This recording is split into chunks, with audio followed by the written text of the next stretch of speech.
To the NBA we go. And we all love the mustache. Oh, yeah. Let's see what Brian Windhorst thinks in a second. How about this? Stephen Curry, he followed up his 62-point outing on Sunday with a 30-point game last night. The 92 points tied for his third most in any two-game span of his career. He hadn't scored that many since the year he won the second of back-to-back MVPs, so that's how impressive it was. How about this? After hitting a game-winner Sunday, Jason Tatum, he dropped 40 on the Raptors, and the Celtics have now won 4 of their last 5. For Tatum, it was his third career 40-point game, the most by any Celtic before turning 23. His birthday is in March. Boston and Miami to face the Heat tomorrow. That's on ESPN.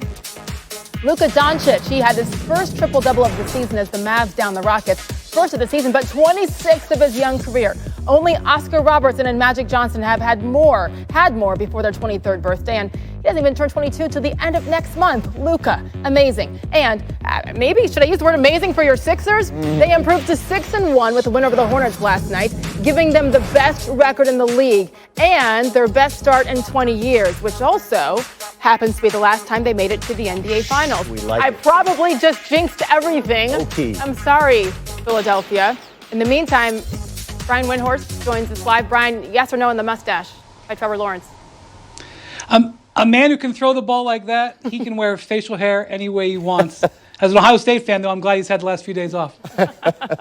I agree. You do you, as Kevin said. All right, we went through a number of NBA teams there and players that are off to good starts. How about those Sixers, though? Why is this team clicking so well so soon under their new head coach, Doc Rivers, Brian?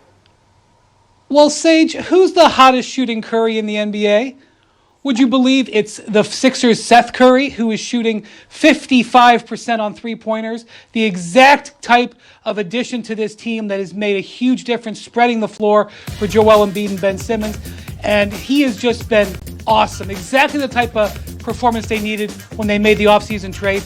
And then Tobias Harris, back playing for Doc Rivers, back playing great. His three-point percentage early in the season up 11% from last year. Eastern Conference Player of the Week. Spreading the floor, getting great overall offensive balanced production has made a huge difference for the Sixers. Okay, it's early, but they'll take that start for sure. One team we haven't talked about, didn't a second ago, but I hear that you think we should, the New York Knicks, right? They've won 4 of their last 5, including last night's win over Atlanta. They, too, have a new head coach in Tom Thibodeau. How excited should Knicks fans be about this team right now, Brian?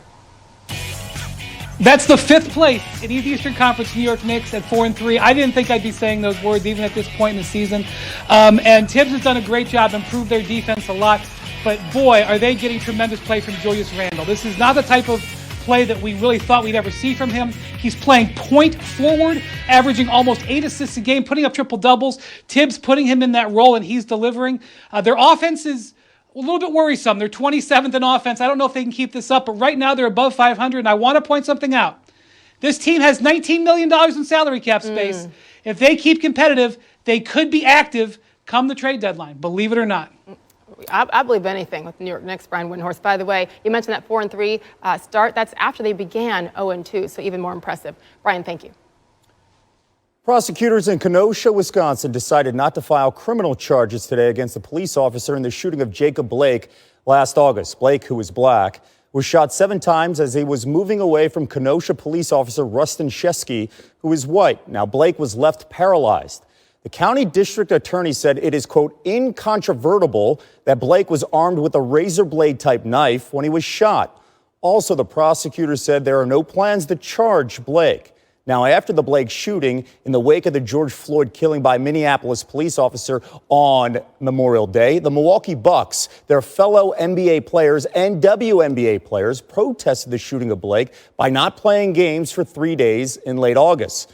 Both leagues were playing in bubble. To an NFL quarterback has been nothing short of a perfect pitcher. And he has great ability in my mind to win games. And so he has all the things as substantiated by what we've offered Zach. You wouldn't be offering Dak what's been offered him in the past had you not thought he was very special. The issue is how do you come together, and we've got to get it together. I feel like we've heard that before, too, Ed Werder, who joins us now with more. I mean, obviously, the Cowboys season is over, so the negotiations can begin again. Give us a sense, Ed, of what these negotiations could look like this time around. Yeah, Sage. Well, first of all, the Cowboys won't initiate negotiations until they're provided a clear sense of the projected salary cap for the 2021 season. They expect it to be reduced significantly because of the coronavirus pandemic, although it will help the Cowboys enormously if a 17th regular season game is added as expected. There is no doubt the dynamics of a deal being reached are more challenging now than they were when they failed a year ago, forcing Prescott to become the third player in history to play on the franchise tag, something the Cowboys had never applied to their quarterback. The reality is the Cowboys have less money available, and Prescott's value and leverage have increased even though he suffered an injury, forcing him to miss games for the first time since he was drafted. He played only 5 games, as you mentioned. His absence, though, seemed to underscore his value. A second franchise tag will cost the Cowboys nearly $38 million, and Prescott is presumably now just 1 season removed from unrestricted free agency as an established top quarterback in the prime of his career. And as you know, Sage, there's nothing more valued in the NFL than that. So Dak won't compromise on the length of a deal last year, seems to have no reason to make any concessions this time. Yeah, Jerry just said it on record for everybody to hear that he feels like Dak has more leverage than ever. We'll see. Ed Werder, thank you. Less than 30 minutes away, our countdown continues here on SportsCenter. The 86th Heisman Trophy will be unlike anything we have ever seen before. A virtual celebration highlighting a season many thought would never happen in a pandemic. And tonight's presentation at the top of the hour will feature 4 stars with very different journeys on their way to becoming a finalist for the sport's most prestigious